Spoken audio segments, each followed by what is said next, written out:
Salut les petits poteaux. Comment ils vont mes petits mobiletophiles, mes petits boosters et puis tout le reste hein. Vous allez bien? Bah écoutez, moi ça va super bien. Comme d'habitude, on a un beau temps. Ne m'en voulez pas pour ça. Ne soyez pas jaloux, s'il vous plaît. Venez dans le sud avec vos mobs. Vous allez voir, vous allez pouvoir faire des balades même en plein hiver. Bref. Bon, alors aujourd'hui, quel est le programme? C'est ça. Bon, alors, donc dans le dernier vlog, vous avez pu voir donc le moteur boost hybride en action.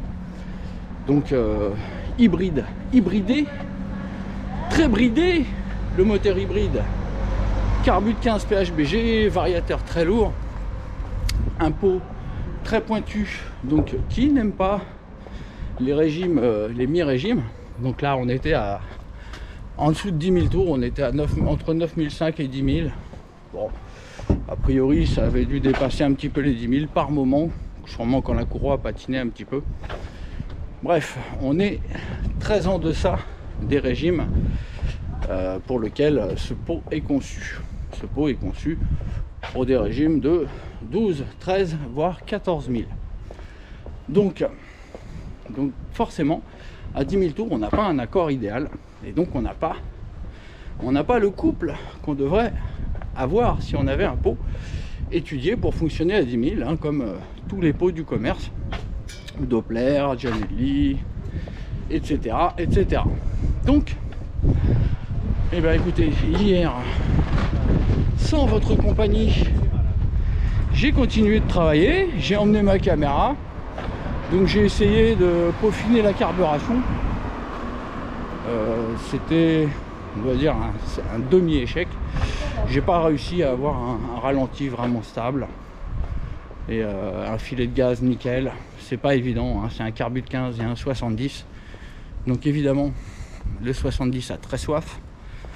Donc forcément, le ralenti, il faut l'ouvrir plus que pour un petit 50 pour que le 70 puisse avoir la gorgée d'air dont il a besoin, avec la grosse goulée d'essence qui vient avec. Donc bref, a priori on aura beaucoup de mal à avoir un ralenti stable, un ralenti bas et stable, surtout qu'en plus hein, comme je vous l'ai expliqué, le moteur boost a très peu d'inertie tel qu'il est actuellement, donc avec le variateur de 400 grammes, 450 grammes, le rotor interne très léger, donc on n'a pas d'inertie et à chaque tour moteur le moteur doit passer la compression pour pouvoir avoir son étincelle et exploser. Et c'est pas facile de passer la compression d'un 70 tout neuf. Donc voilà. Donc bah écoutez, moi j'ai continué à travailler sur les réglages. Donc j'ai essayé d'autres choses. J'ai essayé de nouveau une autre aiguille. J'ai essayé un autre type de boisseau. Je suis passé en boisseau de 40. Donc pour essayer de vaincre le gras sur le filet de gaz. Donc le boisseau de 40 appauvrit, hein, ça appauvrit sur le filet de gaz et c'était trop. Donc j'ai retrouvé de nouveau ce pauvre lorsque j'ouvrais au tiers les gaz. Bref, je suis passé à un gicleur de 88, donc grosse augmentation de gicleur, donc 8 points, c'est énorme. Sachant que avec le gicleur de 80, quand je mettais gaz en grand, ça fonctionnait très bien, hein, ça fonctionnait nickel, mais je constatais la température qui grimpait en flèche. Donc j'en ai tiré la conclusion que j'étais trop pauvre, plein gaz. Donc de moi-même, hein, sans même démonter la bougie, j'ai été chercher dans mon sachet et j'ai pas en dessous de 88. Donc j'ai monté le 88. En désespoir de cause, je me suis dit ça va être gras comme pas possible. Eh bien non, c'est pas plus gras, c'est pas gras, ça fonctionne correctement, ça fonctionne pas mieux qu'avec le 80, mais ça fonctionne pas moins bien non plus. Donc bon, j'aurais tendance à penser qu'on serait bon dans les 85. Voilà, donc voilà où on en est. Donc la mob fonctionne bien, hein, on a bien modifié la carbe. Là maintenant j'ai beaucoup moins peur d'ouvrir en grand parce que je sais que 8 points de plus c'est énorme et avec 80 j'étais pas mal. Donc là, a priori, je dois être riche en carburation, mais j'ai pas de gicleur pour faire des tests pour affûter. Donc on va continuer comme ça. Donc là, on va aller refaire un petit tour avec la pétoire. Donc il faut que je la sorte, il faut que j'enlève la gardienne et que je sorte la titinette. Et puis on va aller se refaire un petit tour. Donc avec la carburation ajustée, on va dire. Donc voilà, j'ai plus confiance pour tirer dedans déjà. A priori, ça chauffe déjà un peu moins, ce qui est déjà une bonne chose de gagner. Ça chauffe encore toujours plus que le Doppler. Ça chauffe toujours plus que le Doppler, alors que la puissance est moindre pour le moment, étant donné le régime faible et le faible diamètre de carburateur. Donc ça chauffe quand même plus que le Doppler. Donc il y a un petit quelque chose. Donc je pense que en fait c'est dans la restriction sur les emboîtements de durite sur la culasse. Le diamètre était vraiment faible. Donc je pense que c'est à ce niveau-là, très probablement, qu'il y a un petit problème. C'est-à-dire que j'ai une restriction de débit. Et donc ça ne circule pas à la vitesse que ça devrait là-dedans. Donc ce n'est qu'une hypothèse. On verra lors du prochain démontage de l'ensemble cylindre-culasse. Donc on verra. Je mettrai un coup de fraise dans les emboîtages de durite. Et on verra si la température descend. Bon, actuellement, ça monte à 60 degrés au max, hein, 64, 65, je crois, j'ai vu avec le 70. Donc bon, ça va. Mais ce sera en plein été, on serait dans les 80 degrés, je pense. Donc il faut que je travaille sur ce point. Bref, donc comme je vous dis, là, on va sortir la pétoire, la pétovar, et puis on va aller se refaire un petit tour. Donc on va voir ce qu'il en est avec les nouveaux réglages. Et ensuite, on va revenir ici, et on va commencer à alléger le variateur. Et on va y aller très doucement, parce que je peux vous garantir que ça va changer du tout au tout, alors qu'on va faire de tout petits changements de réglage. Tout simplement parce qu'on est en plein dans la montée de la courbe de puissance. Je ne sais pas si vous voyez ma main, j'ai un petit écran, donc je ne vois pas ma main. Donc on est en plein sur la montée de la plage de puissance, donc si vous voulez... Alors là, je la vois. Donc là, on est en plein dans la montée, donc on est ici. Voilà, on est ici en plein dans la montée. Donc, en 1000 tours, il va y avoir beaucoup de puissance en plus. Donc, on va essayer de prendre 500, voire 1000 tours de plus. Et on va voir en quoi ça se traduit. Et vous allez voir un petit peu la différence avec un simple petit réglage variateur. Donc, je vous laisse. Je dégage la gardienne à coup de pompe dans le cul. Et je sors la Zob 1000. Allez, à tout de suite. Et puis, voilà, je vous reprends direct en haut avec le casco sur la této. D'ailleurs, mon cache calvitie que je dois toujours vous présenter. Allez, à tout de suite. Encore une fois, je vous ai menti. Nous ne sommes pas en haut avec le casque sur la tête prêt à partir. Mais nous sommes face à cette magnifique poulie aluminium que mon ami Gilles m'a concocté pour mon anniversaire, et donc la mobilette est en train de s'embourgeoiser. Et regardez, c'est pareil pour le bonhomme. Voilà son nouveau cache calvitie. Il est pas beau? Un petit Shoei NXR. Donc pour moi, la meilleure marque de casque avec Arai. Donc on a magnifique cache calvitie. Voilà, avec ça, je suis beau comme un chef, beau comme un pilote. Voilà, un casque assez léger, hein, donc 1300 grammes. Voilà, je me suis fait plaisir, enfin, j'ai commencé à profiter un petit peu de vos sous. Donc, allez, on continue, on se retrouve en haut les poteaux. Donc déjà, je vous mets là, je déplie les petites papates. Je dévisse, dévissage. Vous êtes... Ça y est, vous êtes dans la place. Et je coupe pour le vissage. Et voilà, nous voilà en partance. Nous voilà en partance d'un petit test donc du moteur hybride boost. Avec cette fois-ci un gicleur principal de 88. Une aiguille W7 au cran, au deuxième cran en partant du haut, il me semble bien. Donc bon, ce record ne veut pas s'effacer, c'est pas grave. Allez, on réinitialise tout. Boum, 0. Voilà. Donc là, on va tester une carbe beaucoup plus riche, qui a priori ne pose pas problème. Donc voilà, petit tour pour vous montrer comment la configuration fonctionne juste avant donc d'alléger le variateur. Allez, on est parti les copains. D'accord.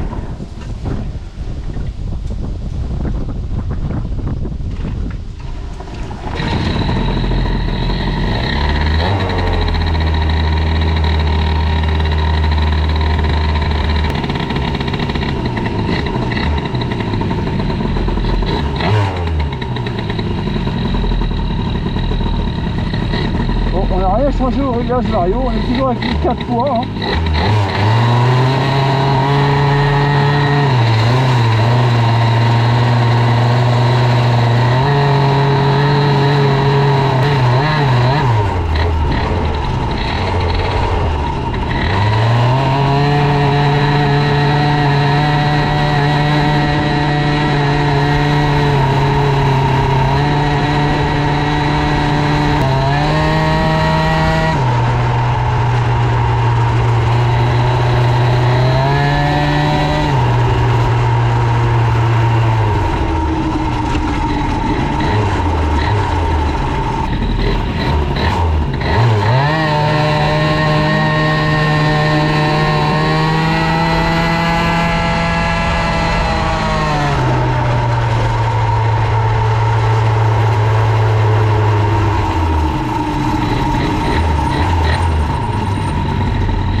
Voilà, on est arrivé.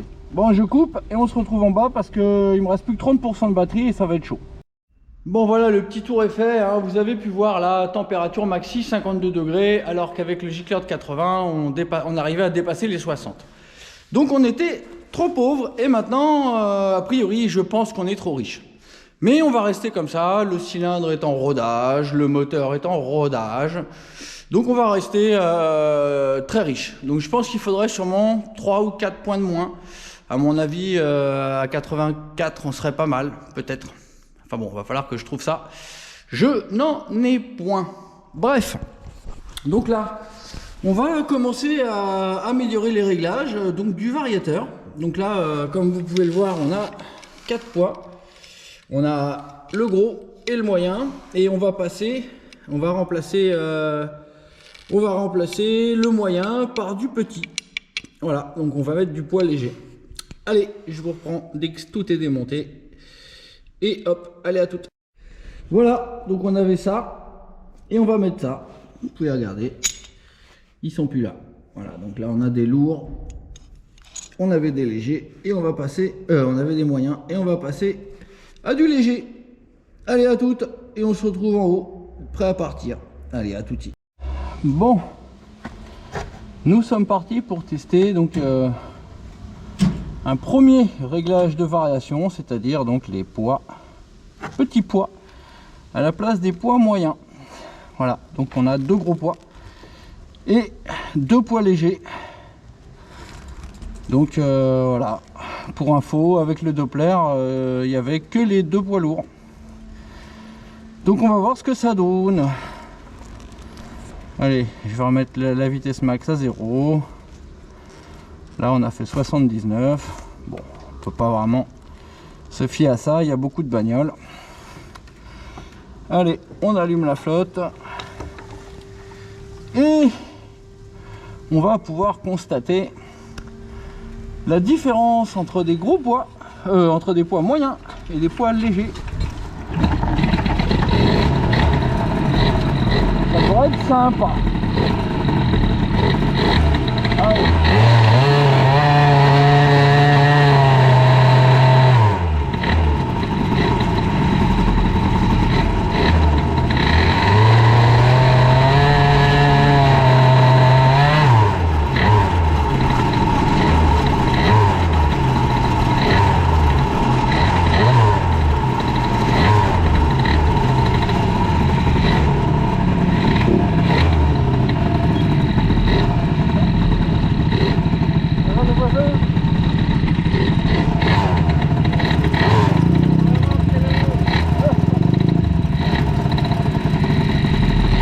Le voisin veut faire un tour avec moi avec son presse purée. Bon.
Avec un Carbus 15 et le Vario encore lourd, bah, pas ridicule, hein, on va remettre ça.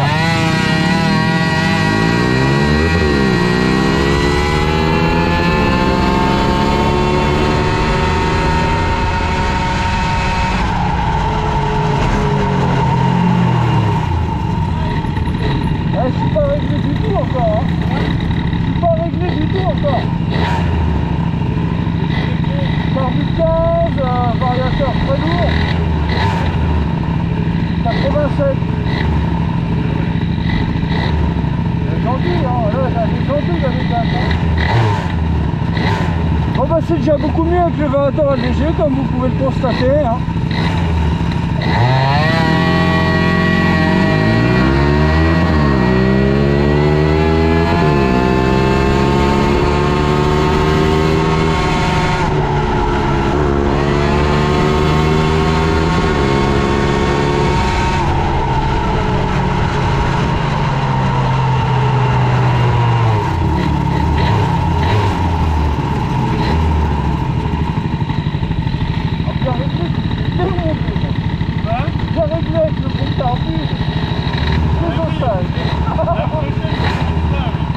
Ah bah là, je suis un peu rond là. Oh, je suis à fond là, mais le Carbus 15.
régime max. Ah, on a pris quand même 11 100.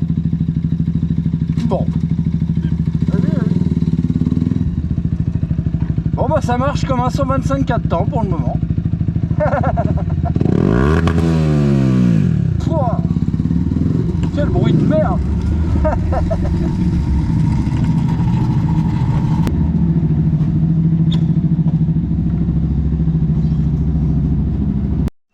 Bon bah les potos, voilà, hein, j'étais un petit peu perturbé par le fait d'être avec mon voisin, avec son presse purée, qui est là, hein, à 125, 125 Yamaha, je sais même plus c'est laquelle le nom.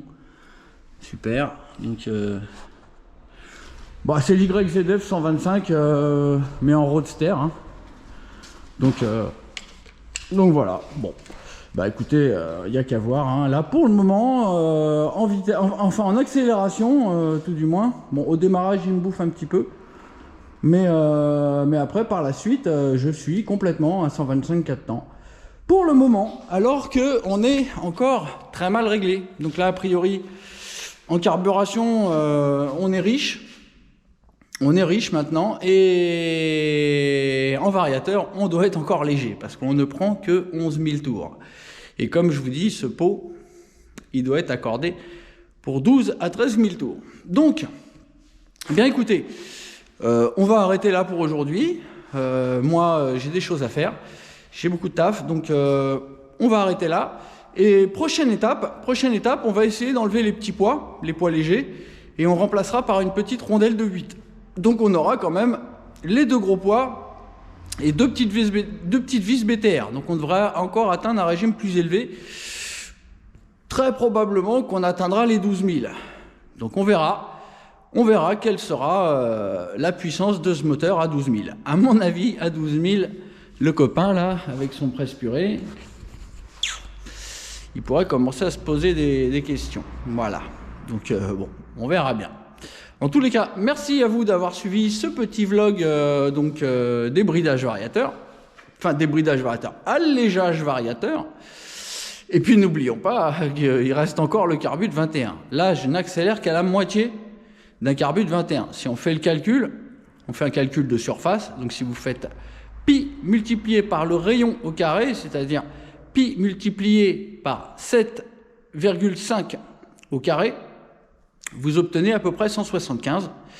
Et si vous faites la même chose, donc 175 mm² de surface d'entrée d'un 15 PHBG, si vous faites la même chose avec un carbu de 21, c'est-à-dire si vous faites 10,50 au carré multiplié par 3,14, vous obtenez 300, si mes souvenirs sont bons, 300...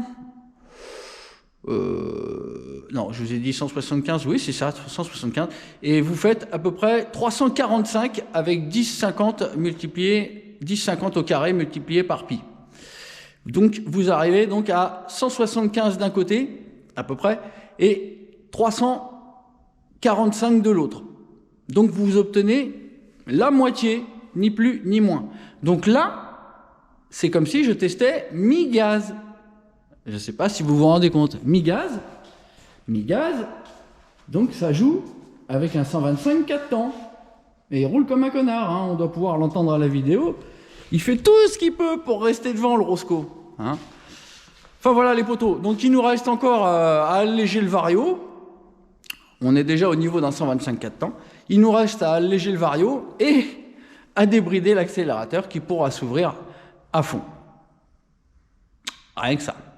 Bon, bah écoutez, je vous donne rendez-vous pour la suite, donc avec un variateur encore plus allégé. À bientôt les potos.